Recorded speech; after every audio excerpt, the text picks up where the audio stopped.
Welcome, ladies and gentlemen.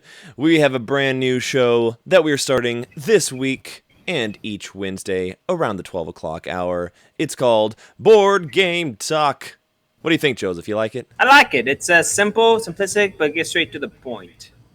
Yeah, yeah. So we have so many board games in the world, and we have tons on the shelf, that even if we covered 3 games every single week, we wouldn't cover even the games that are on the shelf. No, So our goal is to cover typically about 3 games. They're all kinds of different themes, all kinds of different types of games. I mean, we've got so many different subcategories that we have to play, right?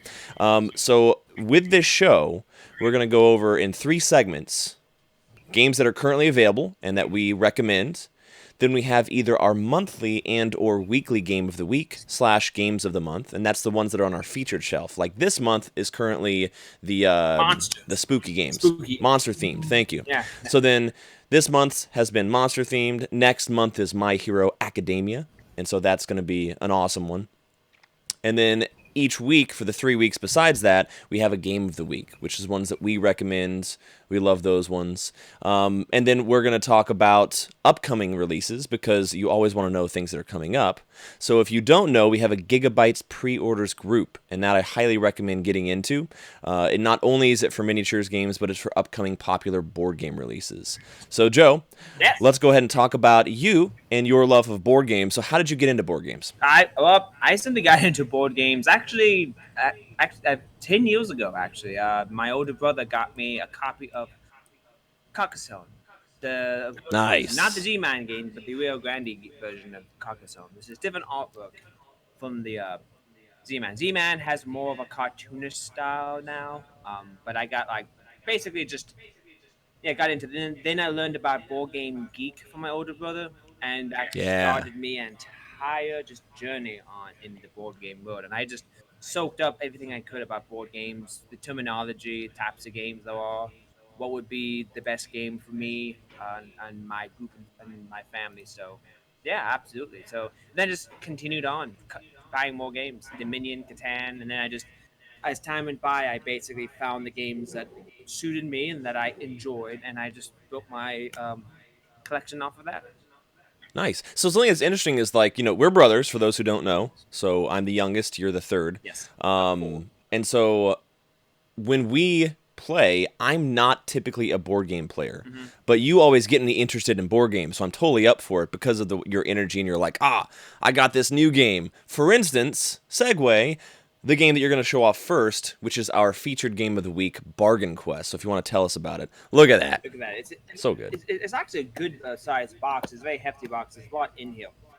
Basically, Bargain Quest. When I went to, I believe it was Origins, or was it? No, it was the Gamma Traitor, and I saw this on the in the display case, not display case, but I saw it on like the main floor where we have all the games.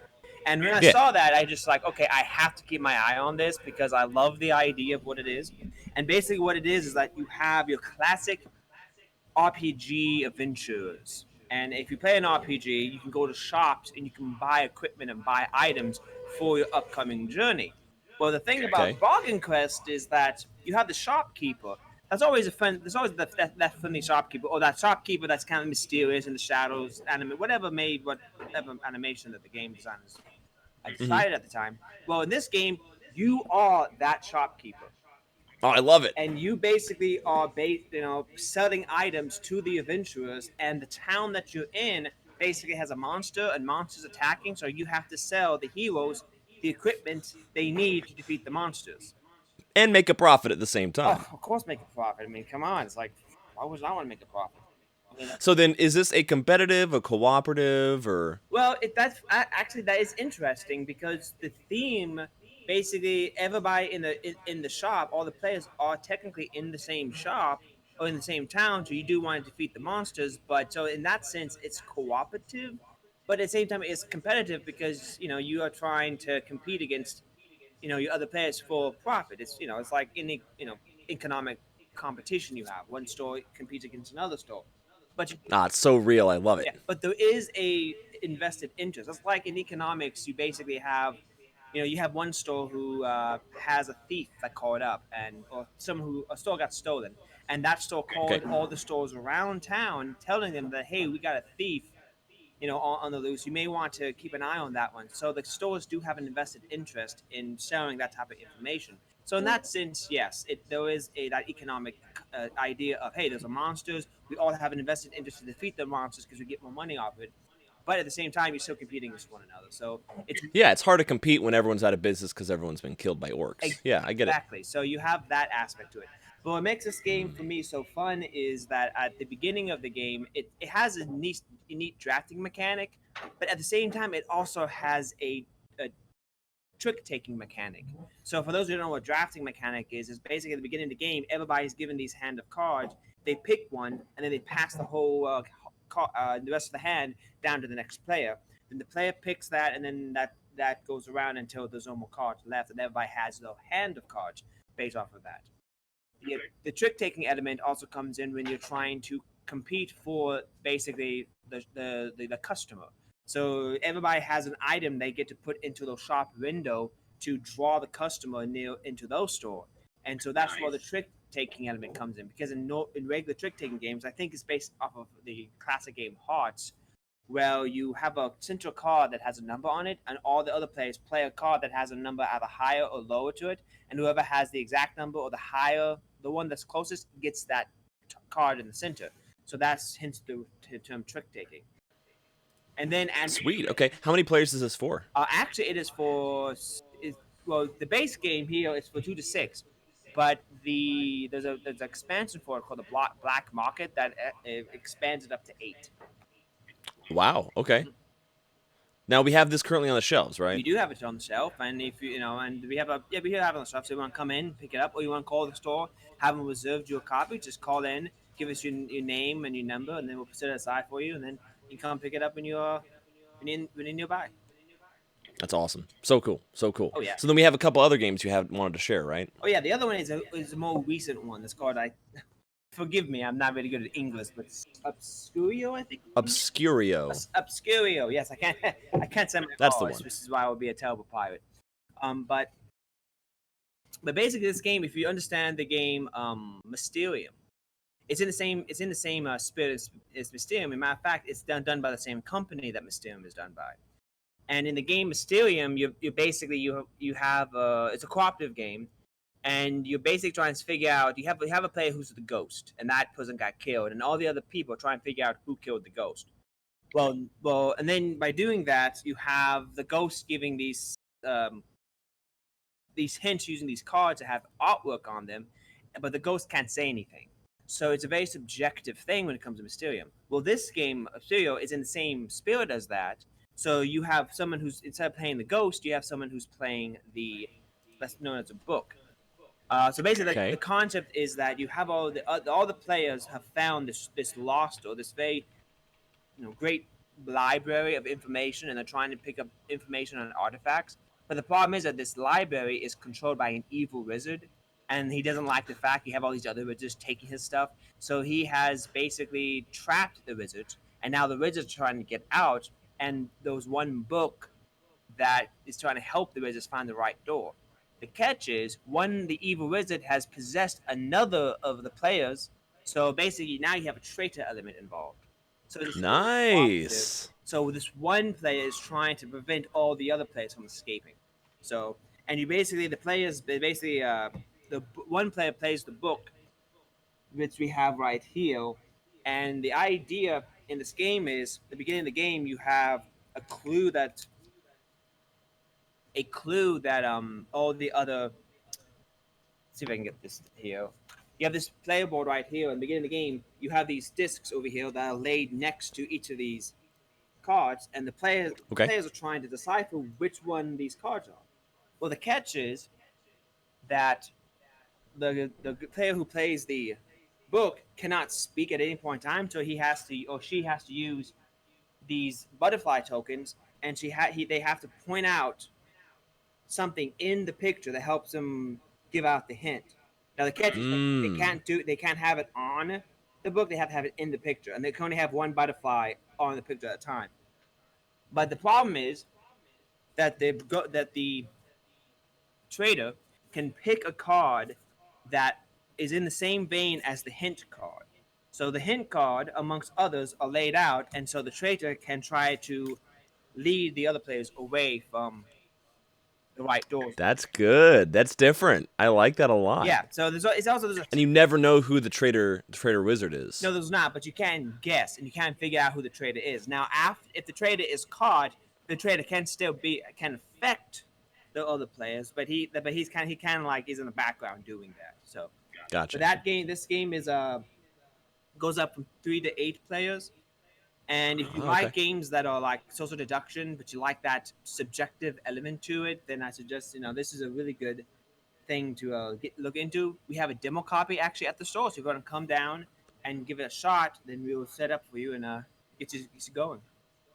Sweet. Oh yeah, Nice. Obscurio. mm-hmm. That's cool. Yeah, I like that twist. I love games that have those twists to them. yeah. The trader tricks. Oh yeah. Uh I huh. mean, I enjoy. What is it? The games I enjoy that like that is the Resistance, but also Sheriff of Nottingham.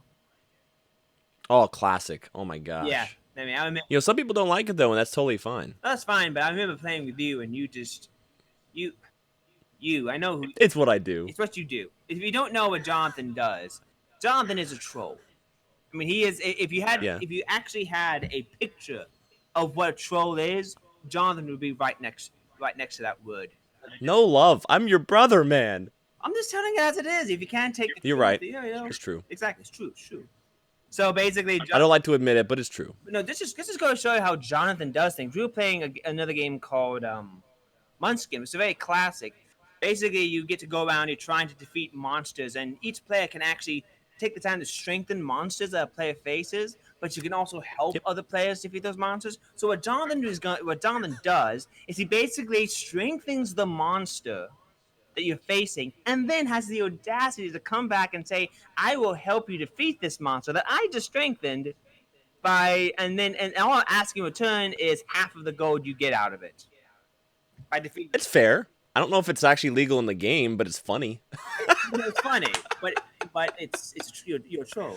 How dare you? Yes, Seriously, it's how true. It's could you? great. How It's could you great. do that in a game that incentivizes such things? I gotta win, man. Not, Do whatever it takes. that's true. I understand that's true. So, but if you're not interested in playing with people like Jonathan, then yeah, Celia is definitely the game for you. Or I love how when you get angry at me, you call me my full first name, Jonathan. Jonathan, John. Well, What? It's only when you get angry. well, I It triggers you a little bit. You're like, all the memories. Jonathan. It's awesome. Cool. And so the third segment of our show in general is going to be about upcoming games. Mm-hmm. So starting next week, we'll talk about things that are upcoming, in addition to pre-orders, just things that we're excited about, what's on the hype train. There's all kinds of games released, so Yeah. it's going to be cool. Is there any other games you had there besides Obscurio and Bargain Quest? I have My Hero Academia already highlighted. Yeah, we'll talk about that starting next Yeah, week. yeah. Because next month is My Hero Academia I month, know so that it's there's going a to be couple cool. games that we have that also is been I think the one that we recently had was Everdell that Hmm. we just got out. As a matter of fact, me and some of the associates here at Giga are gonna play that game of Everdell, and I'm gonna try to get a stream going on that. So if it is Heck yeah. possible for us to do that, then we'll hopefully get that going on Sunday. I just got to see how the other Hmm. players feel about being on stream. But I think another game that I saw was on Kickstarter. Actually, it was two games that I saw that was on Kickstarter that really caught my eye. The first one was Dinogenics, and this is the second time it's been on Kickstarter. So I think they just decided to go back and they had a couple new ideas or a new expansion. They decided to go take it through the process again. But I saw a couple of customers here who got the first round of Kickstarter.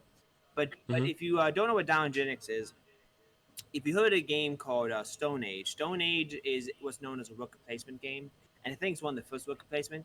And basically, the worker placement element is you have these meeples or these wooden pieces, and you have a board, and each board gives you specific things you know that you can get if you place your worker there. So, in Okay. matter of fact, in Stone Age, the perfect example of Stone Age is you have this village and you're trying to collect resources. So you have the quarry over there, you have the wood. It's kind of like Age of Empires in that sense. Hmm. So you have these workers and you roll the dice and you get to see how much resources you get based off of the dice roll.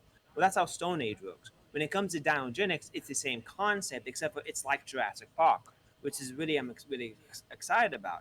Now, there's another game that's kind of in the same vein, which is in the same spirit, which is known as Dinosaur Island, which is Okay. known as a Euro game, and you basically have everybody. And I've had a chance to play it. It's really fun, and each player has their own player board, and they get these workers, and they do collect genetic marker or genetic tokens to help them build more Hmm. dinosaurs and to expand their parks.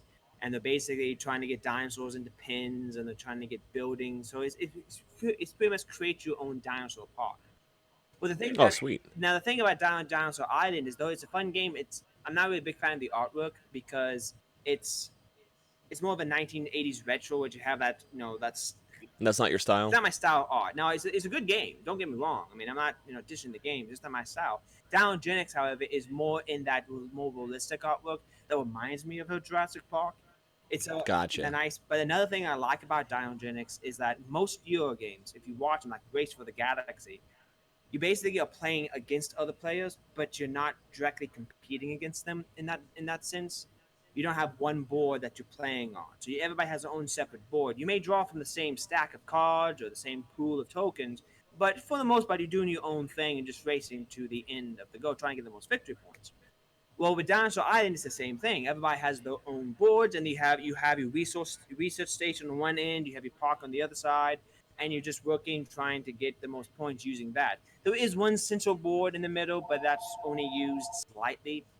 In Mm. Dinogenix, however, you do have your own park board, but in the Interesting. center, you actually have a central board that everybody can place workers on. So they're all spots that you're competing for on the central board, and that to me is something that I'm really drawn to more than you know, that's what I'm really drawn to. That's it's the games that you have to be strategic about.